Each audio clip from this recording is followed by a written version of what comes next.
નમસ્કાર, આપ જોઈ રહ્યા છો વીટીવી ન્યૂઝ અને સમાચારોમાં આપની સાથે હું છું સોનલ। દુઃખદ સમાચારથી બુલેટિનની શરૂઆત કરીએ। સીડીએસ બિપિન રાવત કે જેમનું હેલિકોપ્ટર ક્રેશ થયું હતું તેઓ સવાર હતા અને તેઓ હવે આપણી વચ્ચે નથી રહ્યા। જનરલ બિપિન રાવતના નિધનથી દુઃખી હોવાનું રાજનાથસિંહે નિવેદન આપ્યું છે। સશક્ત સેના અને દેશ માટે મોટું નુકસાન થશે, ક્યારેય ખોટ પૂરી ન થાય તે પ્રકારની આ દુર્ઘટના થઈ અને જેમાં સીડીએસ ત્રણેય પાંખના પ્રમુખ બિપિન રાવત કે જેઓ હવે આપણી વચ્ચે નથી રહ્યા। વાયુસેનાએ સીડીએસ બિપિન રાવતના નિધનની પુષ્ટિ કરી છે। ક્યારેય ન પૂરી શકાય તેવી દેશને આ મોટી ખોટ પડી છે। પૂર્વોત્તર સરહદે પણ તેમણે ઘણી એવી કામગીરી કરી હતી। નેશનલ રાઇફલ્સમાં બ્રિગેડિયરની કમાન્ડ તેમણે સંભાળી હતી। સર્જિકલ સ્ટ્રાઇક હોય કે પછી એર સ્ટ્રાઇક હોય, બિપિન રાવતનો હંમેશા મહત્વનો રોલ રહ્યો હતો। આર્મી ચીફથી રિટાયર થયા બાદ દેશના પહેલા સીડીએસ બન્યા હતા કે જેઓ બિપિન રાવત કે તેઓ હવે આપણી વચ્ચે નથી રહ્યા। દેશને ખૂબ જ મોટી એવી ખોટ હવે સાલવાની છે।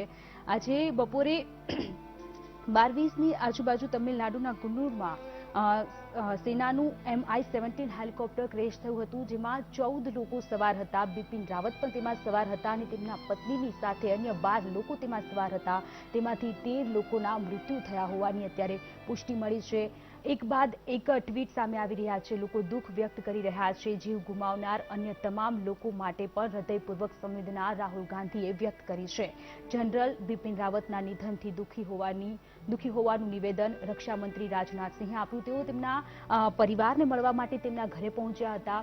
ત્યાં પણ તેમના ઘરે પણ બિપિન રાવતના ઘરે પણ પોલીસનો જે બંદોબસ્ત છે તે ચુસ્ત કરી દેવામાં આવ્યો છે।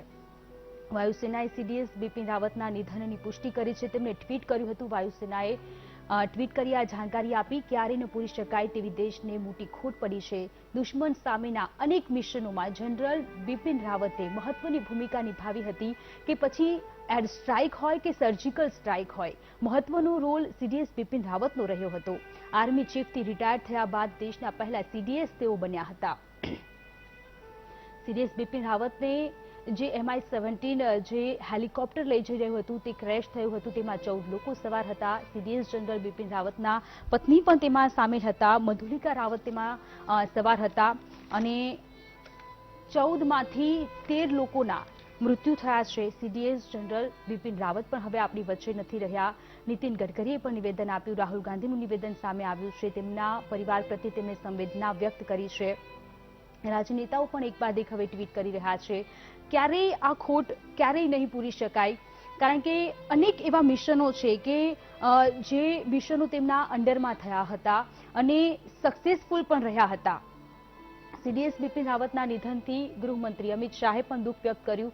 તેમણે પણ દુઃખ વ્યક્ત કર્યું હતું અને તેમણે જણાવ્યું હતું કે રાષ્ટ્ર માટે આ ખૂબ જ દુઃખદ દિવસને આ દિવસ ગણાવ્યો।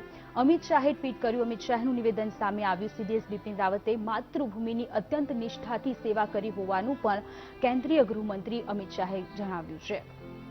તો હવે દેશના chief defence staff Bipin Rawat હવે આપણી વચ્ચે નથી રહ્યા। ખૂબ જ આ મોટી ખોટ હવે દેશને સાલવાની છે। બિપિન રાવત સહિત 13 લોકોના મૃત્યુ થયા છે। બિપિન રાવતના પત્ની મધુલિકા રાવત પણ હવે આપણી વચ્ચે નથી રહ્યા। વાયુસેનાએ સીડીએસ રાવતના નિધનની પુષ્ટિ કરી, ટ્વીટ કરી અને આ જાણકારી આપી છે। ક્યારેય ન પૂરી શકાય તેવી દેશને મોટી ખોટ પડશે। દુશ્મન સામેના અનેક મિશનોમાં જનરલ બિપિન રાવતે ખૂબ જ મહત્વની ભૂમિકા નિભાવી હતી। પછી કે સર્જિકલ સ્ટ્રાઇક હોય કે એર સ્ટ્રાઇક હોય, બિપિન રાવતનો મહત્વનો રોલ તમામે તમામ સ્ટ્રાઇકોમાં રહેલો છે। આપણે જે દુશ્મન દેશો છે તેને પણ મુંહતોડ જવાબ આપવામાં હર હંમેશા બિપિન રાવત સક્ષમ રહ્યા છે। એક બાદ એક નિવેદનો સામે આવી રહ્યા છે। કેન્દ્રીય ગૃહમંત્રી અમિત શાહે પણ દુઃખ વ્યક્ત કર્યું છે। તેમના નિધનથી અમિત શાહ દુઃખી થયા છે અને તેમણે જણાવ્યું કે આ દેશને ખૂબ જ એવી મોટી ખોટ સાલવાની છે। Army chief general Bipin Rawat અને તેમની સાથે તેમના પત્ની પણ MI-17 હેલિકોપ્ટરમાં સવાર હતા અને તેમનો પણ જીવ ગયો છે। દેશ માટે આ ખૂબ જ દુઃખદ સમાચાર છે। જનરલ બિપિન રાવતના નિધનથી રક્ષામંત્રી રાજનાથસિંહ પણ દુઃખી છે। તેમણે પણ ટ્વીટ કર્યું। તેમણે પણ જણાવ્યું છે કે સશક્ત સેના અને દેશ માટે મોટું નુકસાન છે। તેમના પત્ની મધુલિકા રાવત કે તેઓ પણ હવે આપણી વચ્ચે નથી રહ્યા। વાયુસેનાએ સીડીએસ બિપિન રાવતના નિધનની પુષ્ટિ કરી। તમિલનાડુમાં આ હેલિકોપ્ટર ક્રેશ થયું હતું। દેશભરમાં દુઃખનો માહોલ છે। સન્નાટો જોવા મળી રહ્યો છે અત્યારે દેશમાં। સીડીએસ બિપિન રાવતને લઈને જે MI-17 હેલિકોપ્ટર જઈ રહ્યું હતું તે ક્રેશ થયું હતું.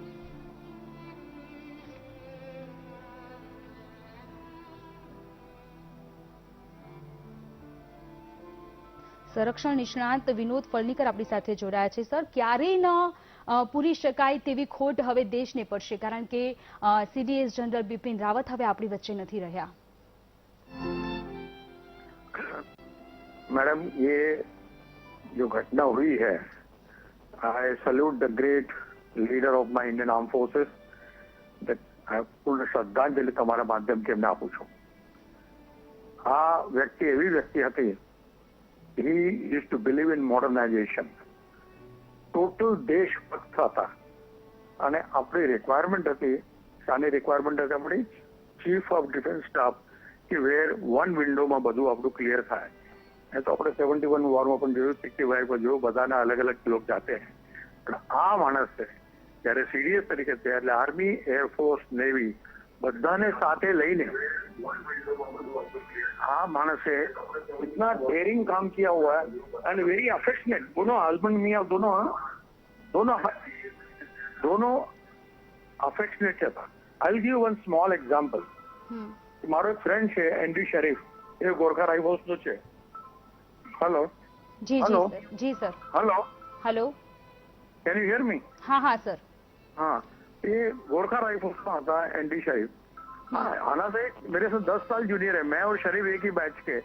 પણ જ્યારે શરીફનું નિધન થયું, કે શરીફ જ્યારે હોસ્પિટલમાં ગયા, એ ચીફ હતા અને ત્યાંથી કોમરેડશીપ જોઈ લો.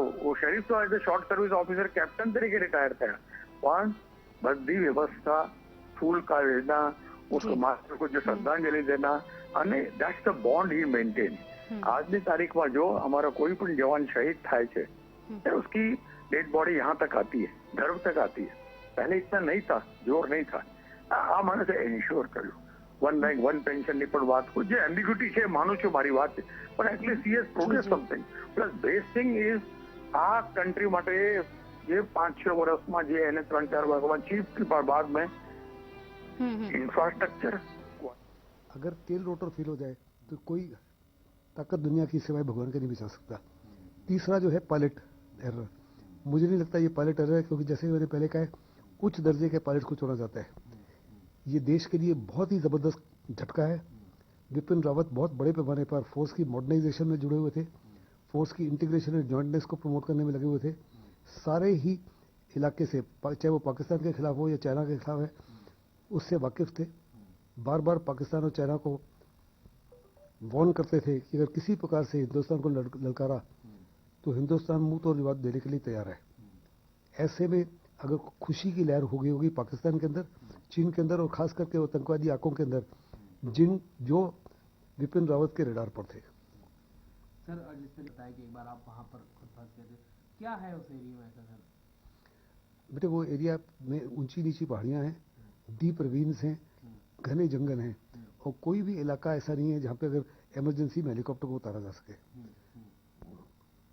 ओके, तो सर सिचुएशन ही ऐसी बनी होगी जिसको, जिस तरह आपने बताया कि आधे घंटे से ऊपर तकरीबन टोटल फ्लाइंग टाइम जहाँ से वो टेक ऑफ हुआ to Wellington helipad, gymkhana helipad, 15 minute से ज़्यादा नहीं होना चाहिए, लेकिन वो हेलीकॉप्टर 33 मिनट्स उस इलाके में रहा.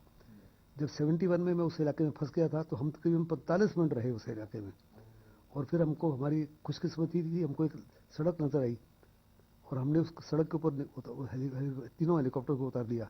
और बाद में देखा कि वो सड़क नहीं थी, वो डिसयूज दमन एयरपोर्ट था. यानी दूसरे लफ्ज़ों में इतना ज़्यादा मौसम ख़राब था कि आप जब लैंड भी कर रहे थे आपको ये नहीं पता था कि आप एयरपोर्ट पे लैंड कर रहे हो या एक सड़क पे लैंड कर रहे हो. वेदर आगे भी और पीछे भी, दाएं बाएं में एकदम से ख़राब हो जाता है माउंटेन्स में. फ्लाइट से पहले उनकी हर प्रकार से 3 प्रकार की ब्रीफिंग हुई होगी. पहले उनके स्क्वाड्रन कमांडर ने ब्रीफिंग दी होगी पूरे मिशन के बारे में.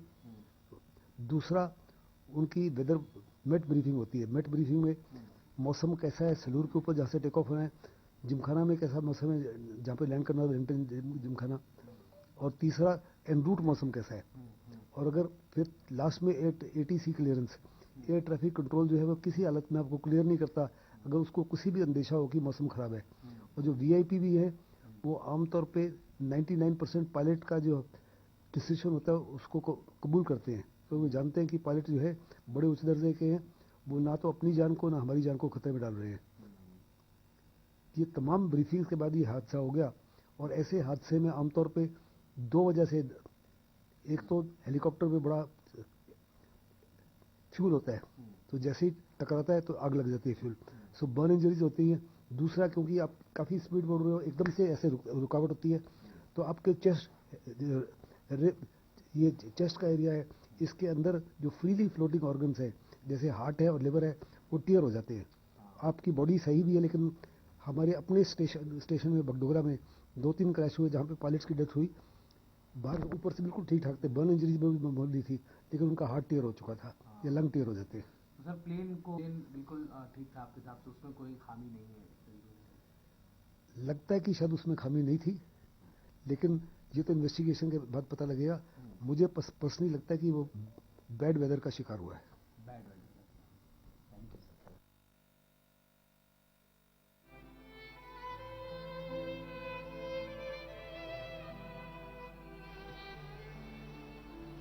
સંરક્ષણ નિષ્ણાત આપણી સાથે વિનોદ પલનીકર જોડાયેલા જ છે। સર, એર સ્ટ્રાઇક હોય કે સર્જિકલ સ્ટ્રાઇક હોય, તમામ સ્ટ્રાઇકમાં બિપિન રાવતની ભૂમિકા ખૂબ જ મહત્વની છે। તેમના નેતૃત્વની હેઠળ ઘણી બધી સ્ટ્રાઇકો થઈ છે અને તેમાં સફળતા પણ મળી છે આપણને। General Bipin Rawat was an experienced soldier with regard to counter-insurgency operation, જેને આપણે જંગલ વોરફેર કહીએ। He was thorough in J&K, he was thorough in Arunachal, he was thorough in Sikkim, he was thorough in even Siachen Glacier also. A very experienced soldier હું તમને કહું છું। But at the same time, his version was there कि भाई नहीं, अगर जवान, अगर देखो राइटली जनरल मलिक ने भी बोला था 71 अरे कारगिल वॉर में, ठीक है, तब spirit is strong but the body is week. इसका मतलब क्या, बॉडी वीक मतलब इंफ्रास्ट्रक्चर वीक। अब इसने करके दिखाया। धीरे धीरे जब से सीडीएस बने या जब जनरल बने, there are road, bridges, tunnels, પછી નેવલમાં જો સબમરીન્સ, પછી એરફોર્સમાં તમારું રાઇફલ અને તેજસ અને બીજા હેલિકોપ્ટર્સ આવી ગયા। ગુજરાતમાં આપણે અહીંયા વિસ્તાર પાસે અહીંયા ટેન્ક્સ નિર્માણ થાય છે, 777, 49। तो lot of infrastructure war footing पर इन्हें स्टार्ट करो। इतनी बड़ी आर्मी है, ठीक है, spirit is strong but the body is weak. आ नहीं चाले, बॉडी वीक એટલે કોઈ પણ થપ્પડો મારે। 8 તારીખમાં દે હેવ પ્રૂવડ ઇટ। जब ऑल आउट ऑपरेशन આપણને મળી એની કમાન્ડમાં જ नरेंद्र मोदी साहब एग्री करो कि ठीक है, जब हाथ में हथियार ऑल आउट ऑपरेशन होना चाहिए। अब घर में घुस घुस के मारा, हम भी उस इलाके में थे, हमारे हाथ बंधे थे जब हम यंग थे, अब हमारे हाथ खुल के हमारे जवान को जब मैं देखता हूँ, आई सर्व अबाउट 38 years।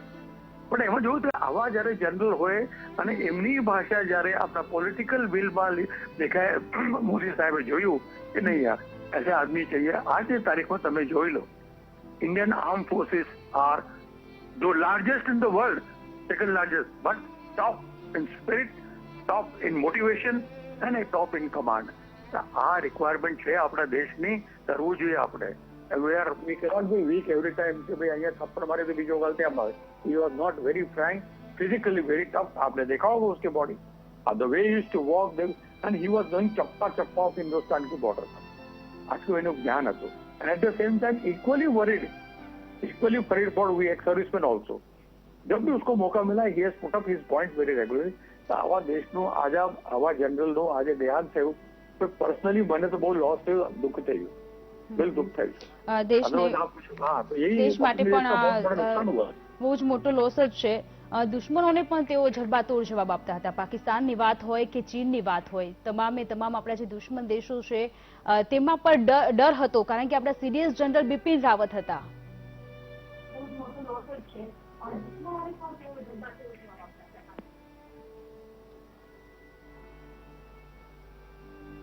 જી સર, સંપર્ક કપાઈ ગયો છે। આભાર સર આપનો, વિનોદજી।